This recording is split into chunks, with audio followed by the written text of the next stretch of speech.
on the effectiveness of wildfire mitigation in the wildland-urban interface. So as I said, I'm Dr. Zander Evans. I'm the research director at the Forest Stewards Guild. We're based here in Santa Fe, New Mexico. And one of the things the Forest Stewards Guild does is a lot of partnerships. Our mission is to promote and practice ecological forestry, and we do that by working with lots of other partners. One of our good partners here in the Southwest is the Southwest Fire Science Consortium, and we also work closely with the Joint Fire Science Program that funded the study that I'll be talking about today. And I definitely need to recognize all my co-authors. This project would not have happened without Sarah Auerbach, Laura Wood-Miller, Rachel Wood, Chris Nystrom, John Lovner, Amanda Aragorn, Matt Piccarello, and Eitan Krasilovsky. We all work together, I feel, quite well, and I'm proud of the product we put together, but these other folks made a huge difference. So today I'm going to talk about the report that we recently put out, and I'll talk for another, say, 30 minutes, and then we'll have some good time for questions and answers. So please, if you have a question as I'm talking, feel free to write it in the chat window, and we can sort of follow up on those once we get to the question and answer period. And because I'm doing double duty, both the tech side and the presentation side today, I won't be able to pay attention to any technical problems in the chat window, but hopefully there will be none. So we put together this report. We also put together a summary, and I sent out links in the announcement for this webinar to both of these, but if you haven't cracked these open yet, virtually or physically, I would suggest starting with a summary. This is a nice short version of some of the take-home points I'll be hitting on today. And if you have questions based on that summary or some of the details about what I'm talking about today, then you can dive into the 100-page research report. But a good place to start is this summary. And what we're going to be talking about today is the wildland-urban interface. And I have a sense that most people on the line are very familiar with this concept, but I think it doesn't hurt to remind ourselves about the base situation that we're talking about. This is a recent map we have on our slide, and although the orange and red that represents the WUI doesn't appear to be the majority of the map, in fact, it's about 32% of the population in the U.S. lives in the WUI. And that means 99 million residents, almost 100 million residents in the U.S., and 44 million houses. And that's actually just the coterminous U.S. here that we're looking at. So that's a huge part of our country and a huge issue. This WUI area has grown. How you measure it is a little bit difficult, but just comparing national mapping efforts, it's grown by about 7% between 2000 and 2010. And that statistic doesn't even represent areas like New Mexico, where an even greater percentage of the population is in this wildland-urban interface. In New Mexico, it's about 70%. So even though when you look at our state on the map, it seems fairly green, all the houses, if you were to zoom in to the home level, many of them, in fact most of them, are in a WUI environment. So it's certainly a national issue of importance. Now, thinking about the other side of the equation, the fire side, this is a graph of fire suppression costs. And they go up and down every year depending on the weather, but the thing to really keep your eye on is this 5-year running average. And all estimates are that this is just going to go up and up and up. The Forest Service is very concerned about this trajectory and is trying to figure out funding mechanisms to deal with these costs. And it's really a symbol or a proxy for the growing interaction between people living in the wildland and fire. Because even though the number of acres burns goes up and down every year, it's not necessarily directly related to losses. So we are looking at this graph at both the acres burned in the dotted line and then the insured losses. And so we see some years like, I believe this is 2003, has a big loss, even though the number of acres burned was less than the sort of running average there. So it's really where the fire is occurring and which acres are burning, not just any acres. But we know that the impact on our homes and communities is growing. When we look at something like structure that is a little less tied to the value, but just strictly the numbers of structures, we can see the steady progress from the 60s through today. And I think given the recent fires, this band for, say, 2018 will be quite high, and unfortunately, given all the loss we've had in California this year. So when we put all this information together, one of the things we miss is the sort of personal impact of losing a home or a community to wildfire.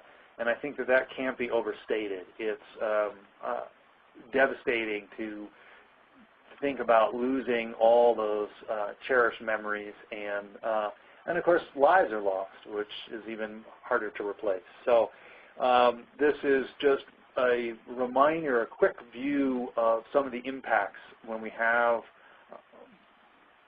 high severity fire in the wildland-urban interface.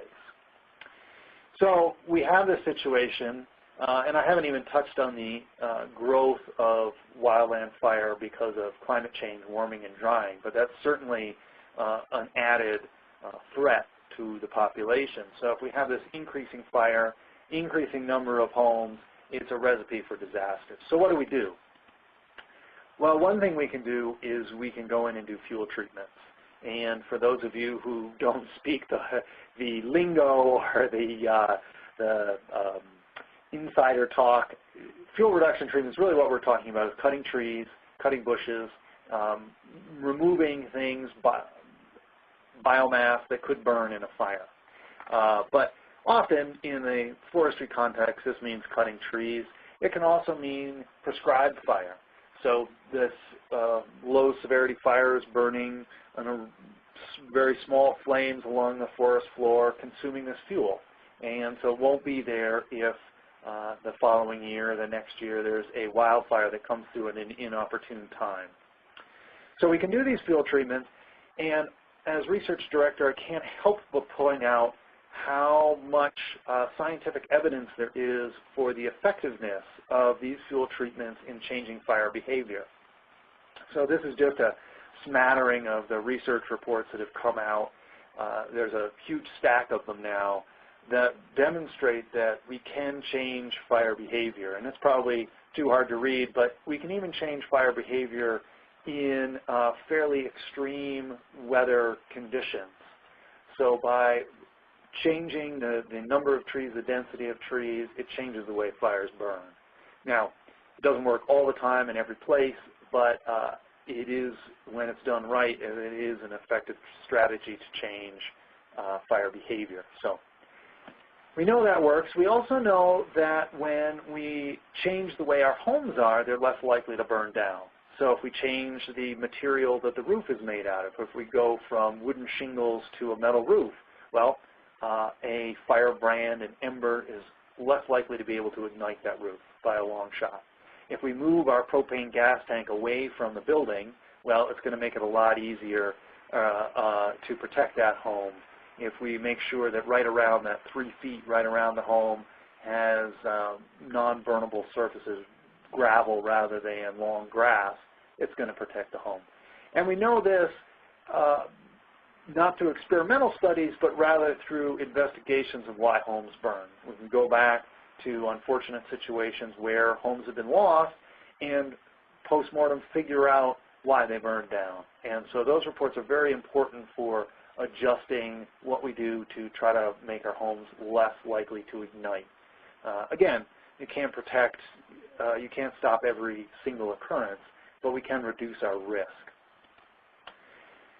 So how do we combine these two ideas, the fuel reduction out in the woods with the changes with homes? Well, one attempt to do that was an idea called Community Wildfire Protection Plans. And these came out of efforts at the federal level, the Healthy Forest Restoration Act, to tackle this problem of fire in the wildland. And the idea was that fuel treatments, they're great, but they need to be in the right place. They need to be connected to communities. And individual home mitigations, they're a good idea. We need to see more of them. So community wildfire protection plans were supposed to bring these together. And they were designed, they're sort of the enabling or call for them is around a plan for an at-risk community connected particularly to wildfire risk that is developed collaboratively. So it's not just done off in a room with some experts, but it involves the community. And it identifies and prioritizes areas for fuel reduction, and it recommends measures to reduce structural ignitability. So in this sort of enabling legislation, it's connected to those elements we've already touched on. It's worth saying right at the outset that there was no funding necessarily connected to community wildfire protection plans or the projects that they identified, but they do open the doors to potential funding. And so we've seen a large growth in the number of these plans early on. The idea for them came around in the early 2000s. There were about 3,000 in 2005. Now, 10 years later, there's something like 17,000. So significant time, energy, and money have been spent on writing these plans. And we got to the point of saying, well, is it working? Is this community wildfire protection plans as an umbrella for these different efforts? Are they making an effect out there? And that's really the point of this report, is to try to use a couple of different approaches to hone in on this answer. We focused in on New Mexico, but I think it's relevant to certainly western states and probably most of the WUI. So I'm going to rush right along here to try to cover as much as I can in the time we have. The first element I want to talk about is some modeling we did looking at fuel treatments. So we looked at these set of 12 community wildfire protection plans in New Mexico of different sizes. Some are county, some are different units. And what we wanted to find out was, if we look at all the treatments done on the ground, this is just an example map from Ruidoso, New Mexico, and the various colors that you can see here down in, say, the blue or the orange or this darker blue or the purple, they're all different kinds of treatments. For example, this hashed treatment down here is a prescribed burn, and these blue ones were where trees were cut to reduce fire risk. So you can see in this area they've done a lot of treatments. We used their maps of treatments, and then using FLAM map, we went in and we modeled fires. So we said, well, what if there's a fire that burns, that ignited up here in the north area? How much will that burn? What will the fire behavior be? And we used recent ignitions as a sort of proxy to guess where ignitions might occur, and we modeled 10 to 30 ignitions per CWPP to understand, well, each fire is going to burn differently, but what's the sort of average effect of these treatments on how fires might burn. And the results, there's a lot of data here, and we'll walk through it slowly. The results show that we're not having as big an effect as we might like. There is an effect, but it's not as big as we might like. So I'm going to go kind of clockwise here. We're going to start in the upper left corner. And what we see is we have a couple of different kinds of fire behavior that we can model. So all the acres that are modeled to burn in these different WUI areas, how much is that surface fire that's just burning a small amount right along the ground?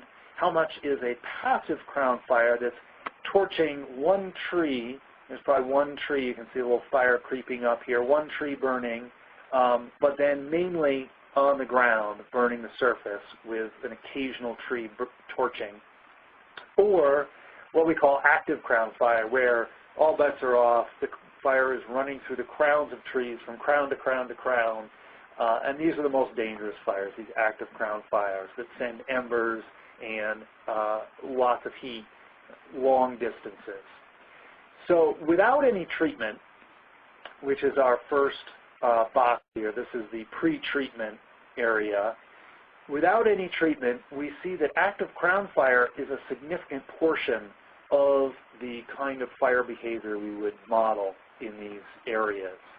After treatment in 2012, we can see that the active crown fire has now gone to effectively zero. So although the surface fire is essentially the same in before and after treatment, the active crown fire has changed dramatically.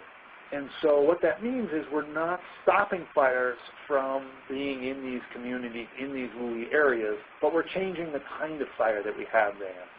And one of the key differences is whether or not you can have firefighters nearby. And when you have an active crown fire, it's just not safe to have firefighters.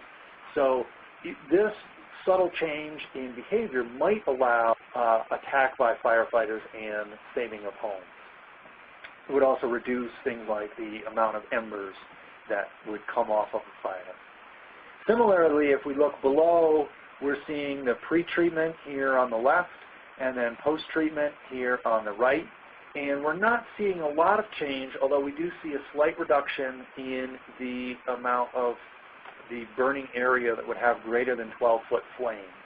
So again, that could be very important for how we battle the fire if it does enter the community. Another thing we looked at was how fires would spread. And so we use that same methodology of imaginary ignitions on a real map of treatments, and then we use Flam Map to see how far they would spread in just 6 hours. This gives some idea of what sort of fire it would be.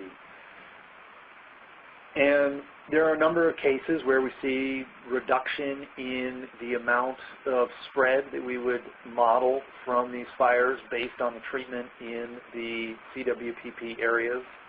For example, the East Mountains, they seem to have done things that will reduce the amount of spread. But there are a number of cases where we actually see an increase in the amount that fires would spread. And that's essentially, after looking into the data and seeing how the models change, it appears that that's essentially because we're trading off trees for grass. So we're going in and through the treatments, we're opening up canopies, we're taking out a few trees or shrubs, and that allows the grass to grow, which is good. It protects against erosion and things, but it also means that those fires are maybe more able to spread across that landscape.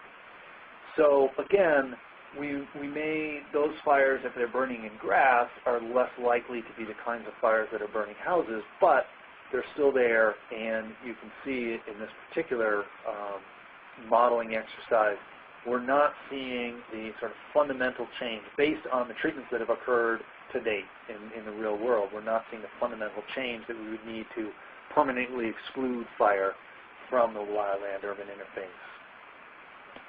So what about the other side of the equation? What about the homes? What about the home mitigation?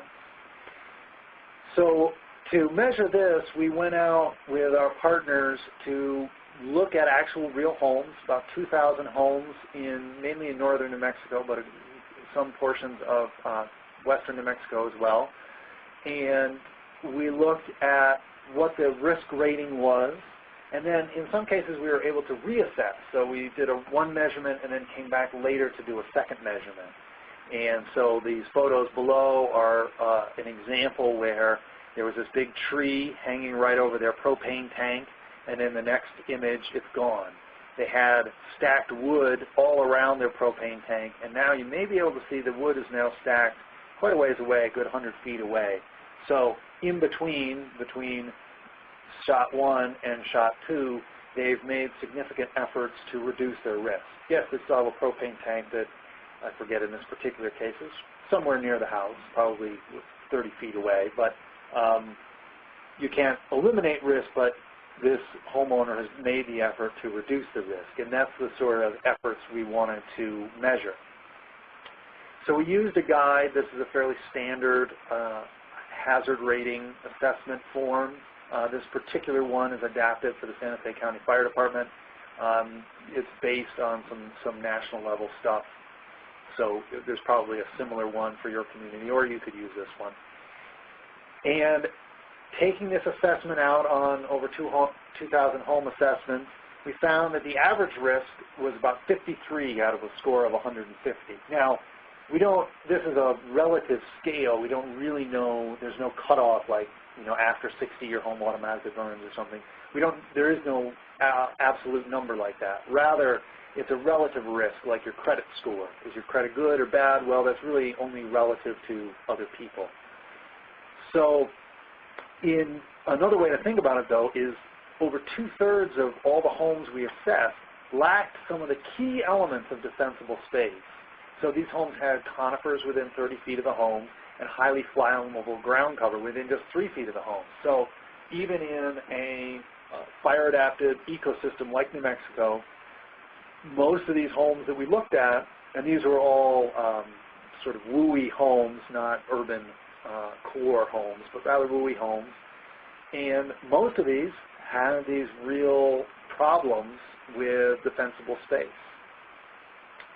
And when we looked at how the risk score, that average risk score was broken down, about a quarter, 22% of the average home hazard consisted of attributes that are very difficult to change. So these might be the roofing material. Well, that's going to be expensive to change the roof. The slope of where your home site is. Well, you can't really change the slope. That's almost impossible. So some of these things are very difficult to change. We acknowledge that. But the relatively easy to change attributes made up 17% of the hazard. So that means that even if you can't do some major things like change your roof, you can do things that would equal almost the same amount, this 17% of the hazard on average. And I just noticed a quick note in the chat window. Russ points out that a roof costs a lot less than a new house. Very good point. And in some of these high-risk areas, that would be a good decision. So when we went back and we did reassessments, we noticed a couple of things. One thing we noticed was that contact, when you engage with a homeowner while you're doing a house assessment, can make a big difference. Sort of waking people up to the point that Russ just made could make the difference between caring about this wildfire risk and not caring. Another thing we noticed is when we came back that many people had made changes, had done things like raking needles, and whether that's hiring a crew like in this photo or going out and doing it yourself, that doesn't matter. But the point is that it got done, and in most cases the homes were safer. But there were cases where no changes had been made or things had gotten worse. A new gas grill had showed up next to the house or something. A new deck had been put in without any kind of protection from embers getting underneath. The last thing we noticed about the reassessments was that there is some difficulty in going out and doing a reassessment accurately. So I think this is a charge for those of us who work in this field to think carefully about how we're doing reassessments now that we're in many communities past the first wave, and we need to go back and talk to the same landowner, same homeowner, and say, hey, we're back again. We want to make the next improvement. We want to make sure that we're accurately comparing the first time and the second time. There are some, whether it's different people assessing things in different ways or different perceptions, there were some disagreements between the first and second measurement that as we try to make it more scientific and more accurate, we need to correct. So moving right along to the next concept, we can worry about individual houses, but then there's the larger community. And the Firewise program is a very successful program that brings communities together to address the community-wide fire risk. And so we thought, well, we know Firewise is an important program. We've seen the results through things like this thinning pictured here. And we knew that there a number of Firewise communities were growing within the state. And Firewise communities are often a focus for CWPPs. Many CWPPs mention we want to start a Firewise community. We want to encourage communities to become Firewise. So we were interested, did current Firewise communities feel like it was useful, had done good work for their homes and their communities? So we interviewed all the Firewise communities we could in New Mexico. They're pictured here with the stars. There were a few others who we couldn't reach or had become defunct, but we were able to get a fairly good sample, I think with 18 in the end. And based on our interviews, people involved in Firewise communities felt that the National Firewise organization was a really important partner. And one of the things they appreciated was the educational resources and that kind of outside expert reputation that Firewise brought to the table. So rather than just an individual or your neighbor saying, oh, you should rake your needles or mow your lawn or something, there was something to back it up, this larger organization. We also found that communities, there was sort of a contagion where one community would help another community become Firewise.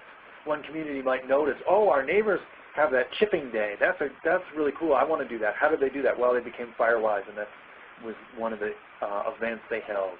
So that kind of contagion was really important, and efforts, whether it's a state or county level, to increase the number of Firewise communities should really focus on the advantages of that community-to-community connection. Often it came down to one person. One person was sort of the go-getter, the spark that got a community and maybe even the next community energized to make the changes. Now, because some of the momentum was residing on one person in many communities, there was a risk that you might lose that as that person had other activities or moved or whatever happened in their lives. If you lost that key spark, that catalyst, the whole community effort to be Firewise might sort of dissipate. And I think that's what we saw in some of the communities that we weren't able to contact. So moving along to our case studies, these were where we looked at the CWPP process for these 9 different entities. Some are counties, some are smaller, to try to see how the fuel reduction, home mitigation, Firewise efforts all fit together in this larger framework of the CWPP. And as we went through all these case studies, and I'm not going to try to go through them all on this webinar because there are a lot of really interesting details for each one that we cover in the main report. But there were some interesting lessons learned that we saw again and again across the case studies. And so I've highlighted some of them for each of the examples here. So in Angel Fire, New Mexico, we saw that they were able to pass an ordinance. So that's often one of the things mentioned in a CWPP. Oh, we want an ordinance to encourage people to change their roofing material or thin around their house or something along those lines. But what we noticed in Angel Fire and in a couple of other cases that ordinances can be difficult to pass. Particularly in the West, there's a sort of anti-regulation sentiment. And even when they are passed, it can be very difficult to get them implemented. And so if it's, for example, an ordinance for defensible space, you might be better suited to put that energy and that enthusiasm, rather than trying to get an ordinance passed, into actually working with the neighbors on a one-to-one basis to make the work happen. In Catron County, we saw the complexities of the scale of a CWPP. So they were very successful in having a county-wide scale that's fairly general, and then in addition, localized CWPPs that were able to target specific areas. In other cases, we saw a less effective mix where maybe there wasn't a county CWPP, so there were just local ones, and they didn't have necessarily the breadth. Or if it's only a county CWPP, sometimes it doesn't have the specificity needed. So Catron was a good example where the nesting of the multiple scales, yes, it may mean more work, but if you do it right, they can dovetail and really meet both needs. In Cuba, we saw that they had made some effort with awareness about home mitigations, and yet the efforts were actually dwarfed by more recent wildfire events in neighboring counties where they really motivated homeowners. You see a horrendous fire like New Mexico's Las Conchas fire, and you get to work the next day making your home safer even if it's just smoke on the horizon. But that may be more effective than hearing it from a neighbor. In a place, Clausch Pinto, which was a soil and water conservation district, we saw the power of one individual to kind of drive the development of the CWPP. And like the Firewise communities, here was another example of the key role that individual catalysts can play. In McKinley County, we saw the converse of that, where staff transition negatively affected the implementation of their first CWPP. People left, and essentially their first plan was forgotten and left on the shelf. So it was, in some ways, a wasted planning effort. In Rio Arriba, we saw a similar sort of lack of engagement and lack of use of a CWPP because they had, and it appears based on our interviews and reading of the documents, because it was essentially an outside process, a consulting firm coming in, writing a CWPP, handing it off to a county agency, and then leaving, there was no connection to the local population or even local volunteer fire departments. And so without that engagement, they probably shouldn't have bothered. In Ruidoso, just the opposite. They didn't spend a lot of time on the CWPP. It was actually one of the first, and it's fairly brief. And yet the core team, this Wildfire Mitigation group that still meets regularly, is a really effective team for getting treatments done on the ground and raising awareness. So one of the messages here is it's less about the written plan, although that can be important, and more about the connections and the engagement of the people themselves. One way to engage people is through a dedicated WUI specialist, so someone whose job it is every day to think about these issues, as opposed to having it as a third duty for somebody within the county or city or agency. And Taos County is a good example where they were able to pay for a WUI specialist by cobbling together funds from a variety of sources. So we did see examples where people wrote CWPPs and waited for the money to rain down. And that obviously does not happen, at least anymore. And now, certainly, it's a competitive funding environment, and so it's sometimes a requirement that you have a CWPP in place, but then you have to go out and hustle and look for opportunities to get money and spend money effectively. And Taos County is a good example of that. So if we put together all the case studies as well as our modeling work and our interviews around Firewise and the home assessments and try to synthesize those into some take-home points. And this first one is probably obvious from what I've been saying thus far, is the people are the key. And it's the people that make the difference. Often one person can be a real motivator and catalyst and help other people start to make things happen. But if you ignore the people part of the equation, you're really going to miss the boat. And it's not just about the, say, fire ecology or the forest treatments. The people are at the heart of this whole process. One way that plays out is that the planning process, how you structure it, is important. So we need planning processes that are inclusive, that build the trust, and then you're more likely to have successful outcomes.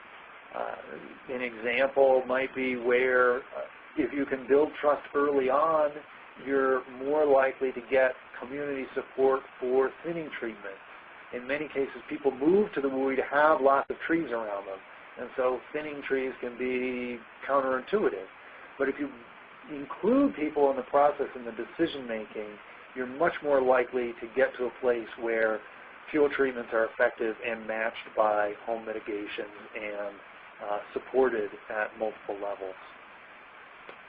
One of the ways that we see CWPPs being particularly effective is when they have clear prioritization of implementable projects. So rather than just saying, oh, we need to reduce the wildfire threat in the woods, we say, on the other side of Main Street, there's a patch of woods that's a real risk, and it's this number of acres, and this would be how we'd want to change it.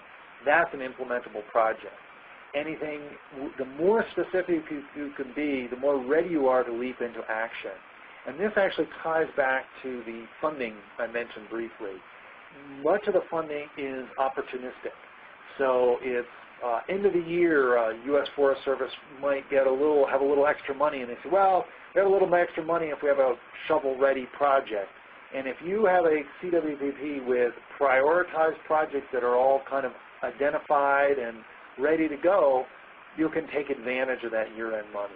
Or if there's grant money suddenly available, great, you know where you're going to spend it. If there's even in the case of when there's an active wildfire, sometimes there's an opportunity to take advantage of firefighters in town or around to do some thinning work. That's happened certainly in Los Alamos nearby, where all these resources were around. They weren't able to necessarily engage the fire all the time, and yet they're well trained and can do some thinning work as well. So knowing where you want to go next is pretty crucial. One of the things we heard both from participants in CWPPs and the modeling work suggested is that the pace and scale of our fuel reduction is not going to be fast enough. We're not going to keep enough, we're not going to cover enough area to keep wildfire out of communities.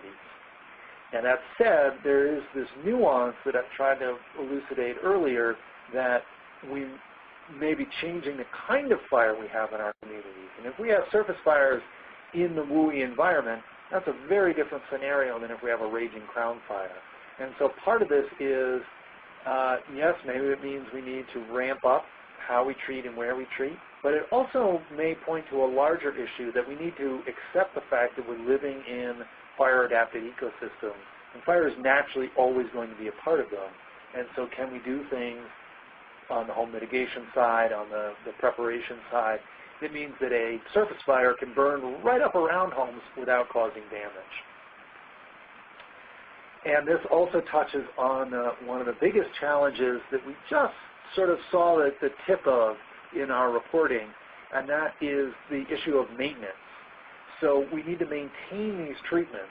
If you go in and thin the forest, it's only going to change fire behavior for about 10 years. And after that, the forest grows back, the grass grows back, etc. And so the change in fire behavior is, you don't really see it anymore. You can maintain those treatments through low-cost measures like prescribed burning that just go in and clear out the undergrowth.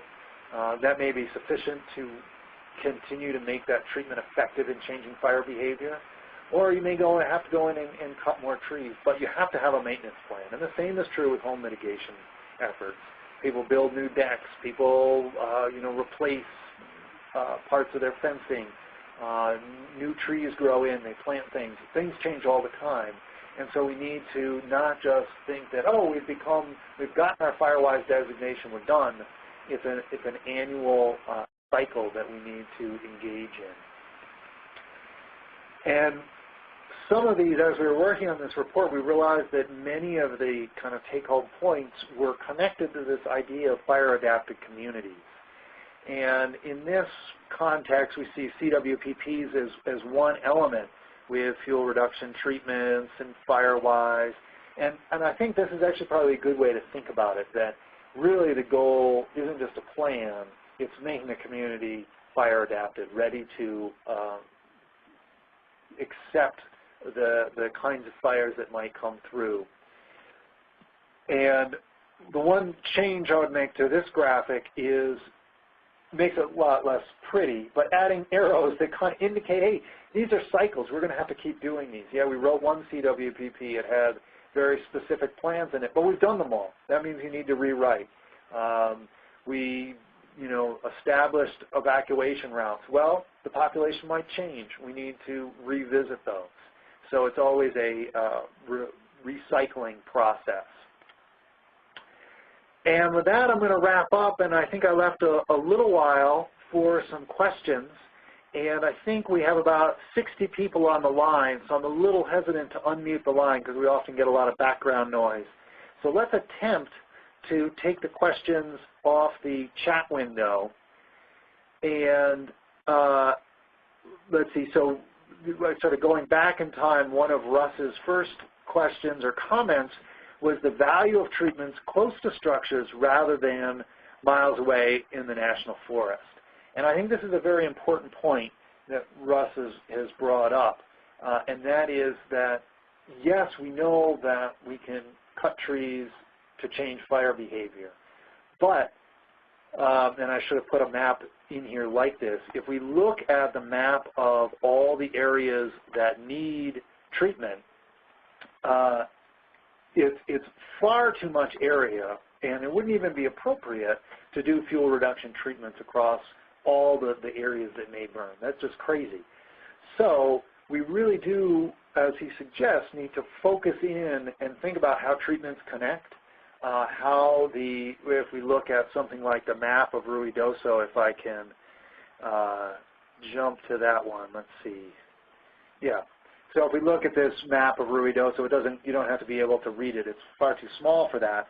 But what you can see is they're trying to build, they're trying to connect some of these treatments in certain areas so that they actually change as fires burn through. And they're trying to link up, for example, this is actually tribal land, Mescalero Apache, and they're trying to connect that with Forest Service and county treatments.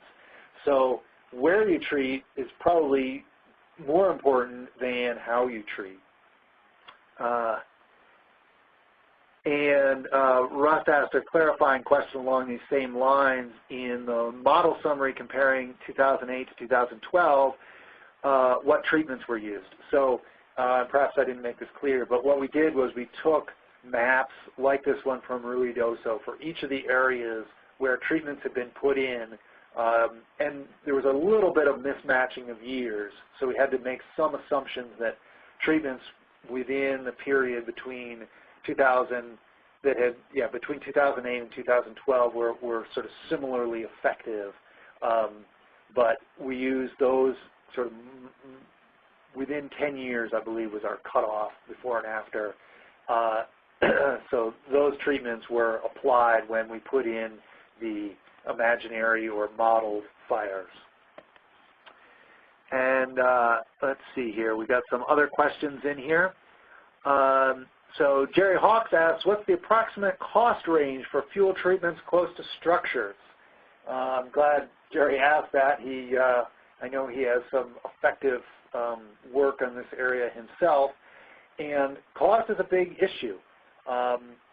Oftentimes, if you're in the backcountry, you might get away with, say, $400 an acre to do sort of a restoration treatment.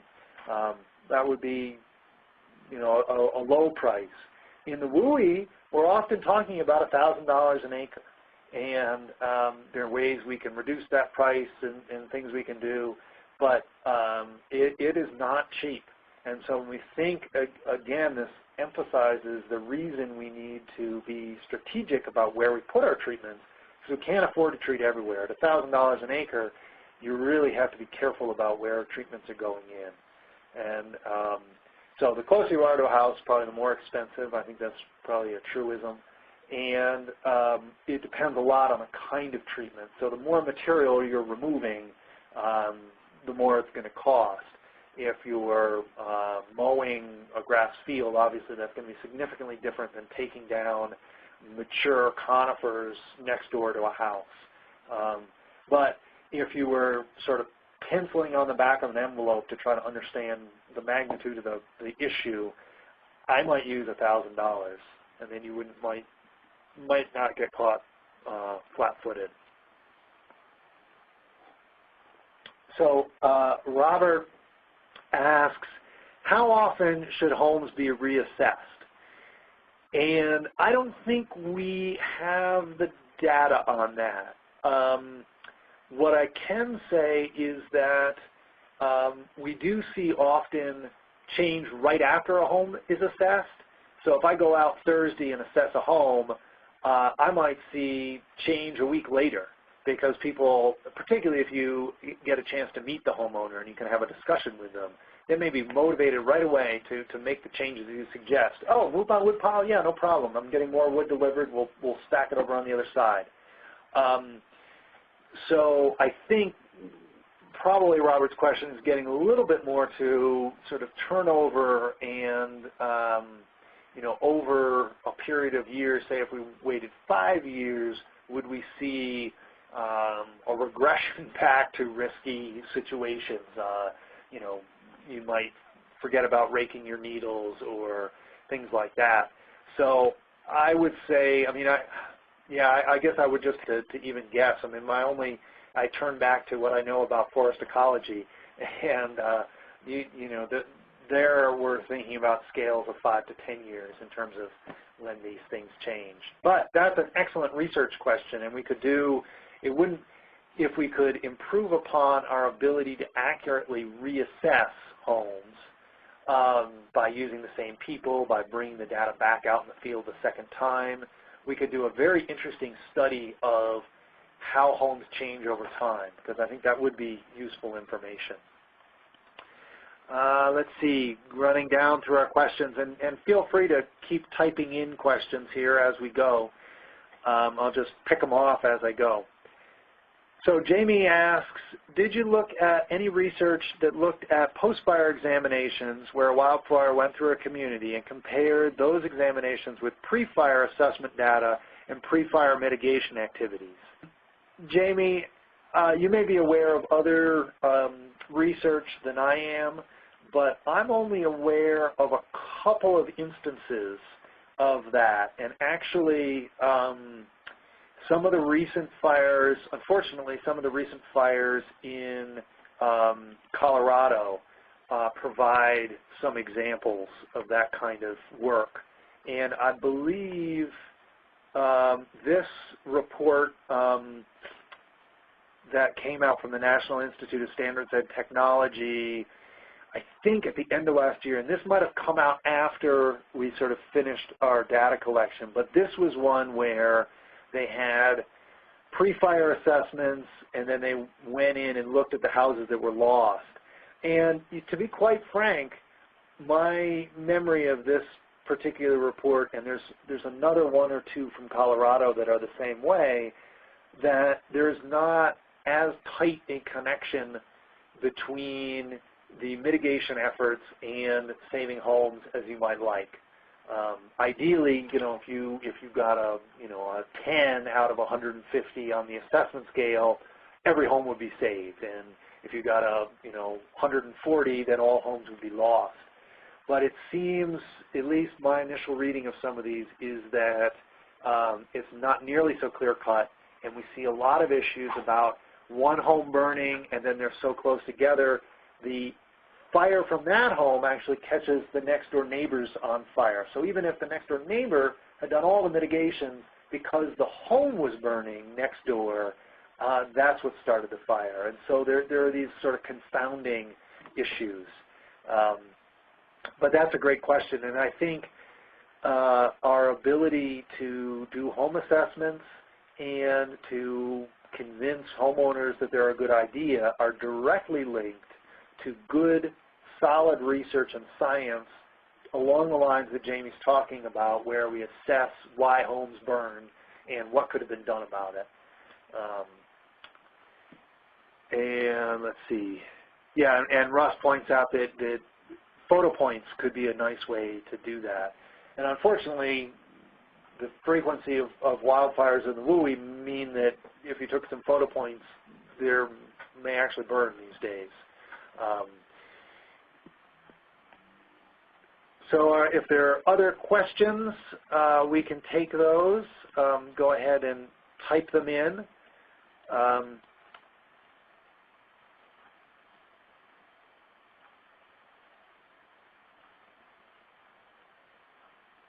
And I'll give a minute here for, in case anybody's typing. But if you don't have any questions, I do urge you to check out at least the summary of the document. And if you have any, if you think of questions later, or if you want a hard copy, We have some limited quantities of both the report and summary in hard copy, and I'm happy to share those.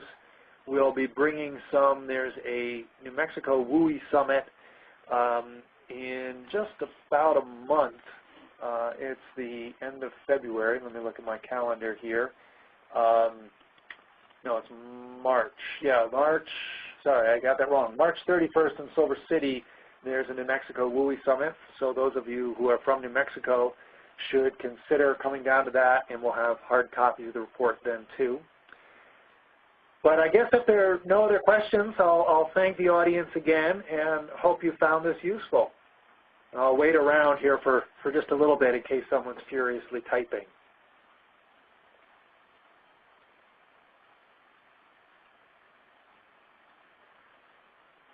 Okay, it looks like people are sort of dropping off, so I'll thank you all. Oh, thank you. Yes, good. I'm glad folks enjoyed it.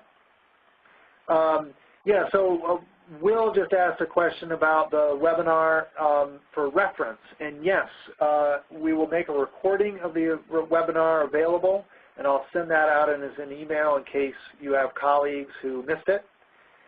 And you can share that recording as well as the webinar itself. And Kyle says, I hope the right people are reading the study. Me too. Connecting with policymakers is often a real challenge.